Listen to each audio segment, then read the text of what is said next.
جہاں کلچر اور اسلام ایک دوسرے کے اگینسٹ آ کے کھڑے ہو جائیں تو پھر ہم کلچر پہلے اسلام بعد میں.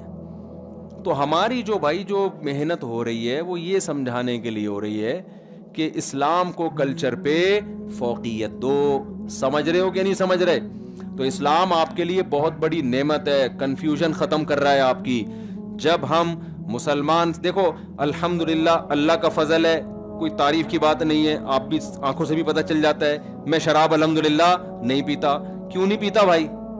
کبھی آپ نے اس کی گہرائی میں غور کیا؟ آپ بھی نہیں پیتے, آپ بھی نہیں پیتے, کبھی غور کیا کیوں نہیں پی رہے؟ اس لیے کہ ہمارے باپ دادا نے یہ بحث ہی نہیں کی کہ پینی چاہیے کہ نہیں پینی چاہیے. بھائی ہم مسلم ہیں, اس قرآن میں کیا ہے؟ حرام ہے, ختم. غیر مسلموں کا یہ بحث ہوتی ہے, یار اگر پینے میں زیادہ پیو تو نشہ آتا ہے تو اس سے ٹکر کا خطرہ ہوتا ہے تو تھوڑی پی لو. یہ ان کے یہاں ہے نا بھائی, اتنی پیو تبھی. ان کے ہاں یہ ہوتا ہے کہ بھائی پائلٹ کا بھی پہلے ٹیسٹ ہوتا ہے کہ زیادہ تو نہیں پی لی. پتا چلا کہ جہاز لے جانا تھا آپ نے, سوئٹزرلینڈ لے کے جانا تھا, اور آپ کوئٹہ میں اتار دیا آپ نے, کراچی میں اتار دیا آپ نے, لاہور میں اتار دیا آپ نے. اب کیا کریں, بہت سے چٹکلے بہت پرانے ہو گئے لیکن بار بار سنانے کا دل کرتا ہے. وہ ایک ٹریول ایجنٹ نے, پاکستان میں پیسے کھاتے ہیں نا ٹریول ایجنٹ, پہلے لانچ کے ذریعے جایا کرتے تھے, تو ایک آدمی نے ٹریول ایجنٹ کو پیسے دیے, بھائی مجھے تو قطر میں اتار دے, یا مجھے جو ہے نا عمان میں اتار دے, عمان میں. تو وہ گھما کے نا سمندر میں گوادر پہ اتار دیا اس کو. اب سمندر میں جا کے نہیں پتہ چلتا کہاں رہے, ریگستان پہ اتارا, بولا اب تو خود ہی عمان نکل جا. اب وہ ریگستان میں عمان تلاش کر رہا ہے, یار ہے کدھر. ایک بندہ ملا کہ یار عمان کدھر, اس نے کہا پتہ نہیں, میں تو خود قطر میں گھوم رہا ہوں. اس نے کہا میں کہاں گھوم رہا ہوں. تو ہو سکتا ہے ٹریول ایجنٹ نے زیادہ پی لی ہو, کیا خیال.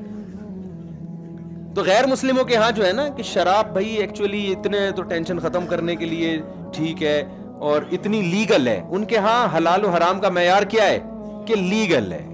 انلیگل نہ کی کرو, لیگل میں کوئی حرج نہیں ہے. جب گورنمنٹ نے آپ کو پرمیشن دی ہے تو لیگل ہے.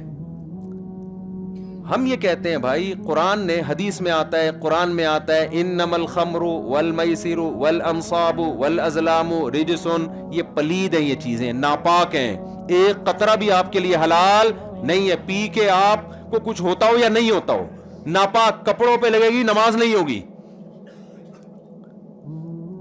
ایک فیصلہ سنا دیا کہ اس بحث میں نہیں پڑھو کہ اس کے پی کے ٹینشن ختم ہوتی ہے کہ نہیں ہوتی. خدائی قانون ہے, خدائی قانون کے آگے آپ کو چونو چرا کی اجازت نہیں ہے. اور اللہ نے اتنی جگہ آدم علیہ السلام اور شیطان کا واقعہ سنا دیا نا, یہ کانسیپٹ کلیئر کرنے کے لیے کہ خدائی حکم کے آگے آپ کو پوچھنے کی اجازت نہیں ہے کہ کیوں.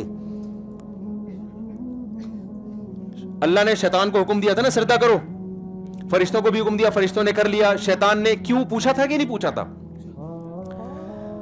بھائی شیطان کو بھی اللہ نے کہا سجدہ کرو آدم کو, فرشتوں کو بھی کہا. فرشتے تو زیادہ افضل تھے اس لحاظ سے کہ نور سے بنے ہوئے, شیطان تو پھر تھوڑا آگ سے بنا ہے. تو فرشتوں نے کہا کہ ہم سجدہ نہیں کریں گے, فرشتوں نے سجدہ کر لیا. فسجد الملائکۃ کلہم اجمعون, سب کے سب نے.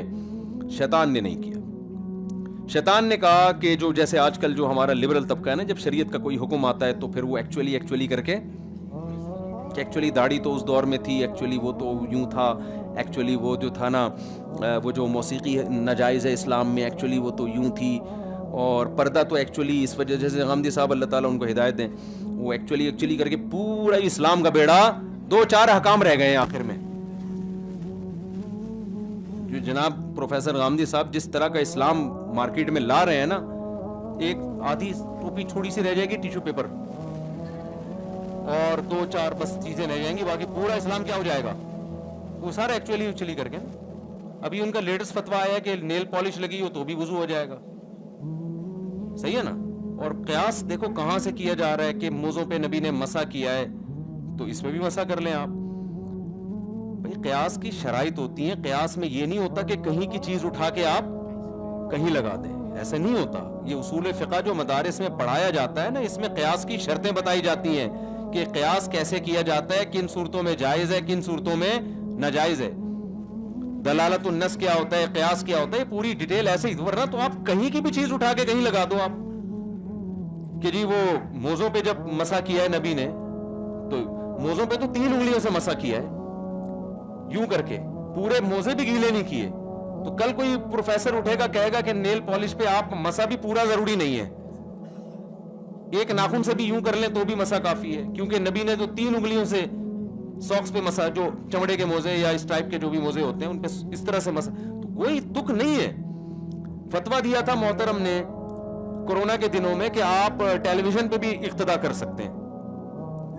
بھائی آپ فتویٰ دینے سے پہلے سوچیں تو صحیح, ٹیلی ویژن پہ کیسے اقتدا ہوگی؟ جماعت تو تمام فقہا کا یہ فتویٰ ہے, اجماع ہے کہ صفوں میں اتصال ضروری ہے. جماعت اس کو تھوڑی کہتے ہیں کہ آدھے آدمی امریکہ میں آدھے یہاں. اب اس کا فتویٰ دیتے ہوئے انہوں نے سوچا نہیں, ایک بندے نے صحیح کلاس لی کہ انہوں نے کہا اچھا اس کا مطلب امام کھڑا ہوا ہے اسلام آباد میں اور آپ اقتدا کر رہے ہیں کراچی میں, تو کراچی بیت اللہ کے قریب ہے, اسلام آباد کیا ہے دور ہے. تو آن لائن میں تو یہ بھی صورت پیش آئے گی کہ مقتدی 1000 کلومیٹر آگے ہیں, 1500 کلومیٹر, اور امام 1500 کلومیٹر پیچھے ہے.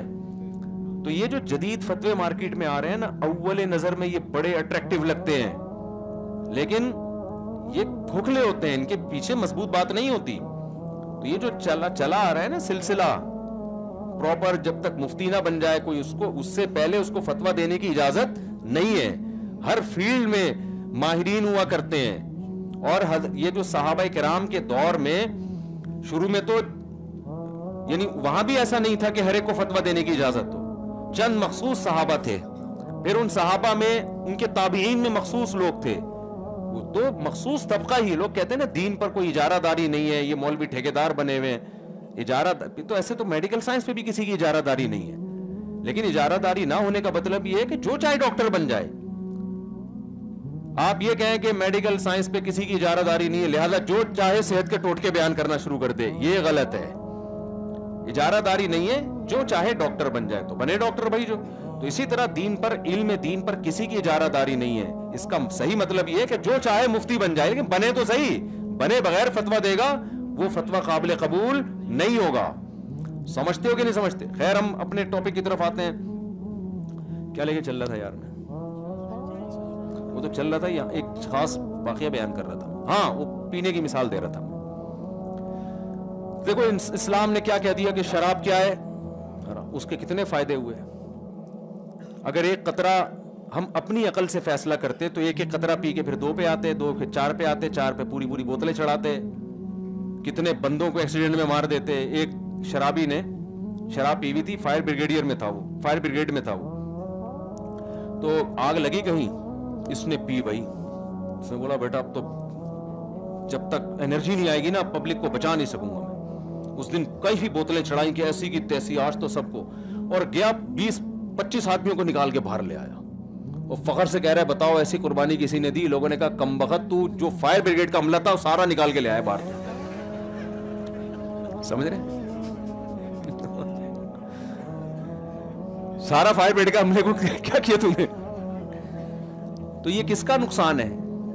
یہ ایک ایک قطرہ پینے کا نقصان ہے. تو شیطان کا وعظ سنا رہا تھا کہ دیکھو اللہ میاں نے شیطان سے کہا کہ سجدہ کرو, تو جیسے ہمارا لبرل طبقہ ایک دم فوراً ایکچولی پردہ تو اصل میں دل کا ہوتا ہے, آنکھوں کا پردہ نہیں ایکچولی ہے, کیونکہ یہ سو ٹھرکی تھوڑی ہیں. یورپ میں تو اتنی عورتیں آزاد گھوم رہی ہیں, کوئی دیکھتا بھی نہیں ہے, واقعی نہیں دیکھتا. وجہ اس کی یہ ہے کہ وہ اتنے حرام کے ذرائع ہیں کہ ان کو دیکھنے کی ضرورت کیا ہے. تو یہ کوئی خوبی تھوڑی ہے ان لوگوں کی, کوئی دیکھتا نہیں, ان کو دیکھنے کی ضرورت نہیں ہے. جس سوسائٹی میں زنا پر پابندی ہوگی وہاں لوگوں میں شہوانی جذبات بھڑکیں گے, ان کو بھڑکنے کے لیے عورت کو پردہ کرنے کا حکم دیا جائے گا اور نکاح کے راستے کو آسان بنایا جائے گا. آپ اپنی سوسائٹی کو اس سوسائٹی پر کیسے قیاس کر رہے ہو؟ آپ یہاں بھی زنا کو عام کر دو تو پھر پردہ بھی کیا ہو جائے گا, پھر ضرورت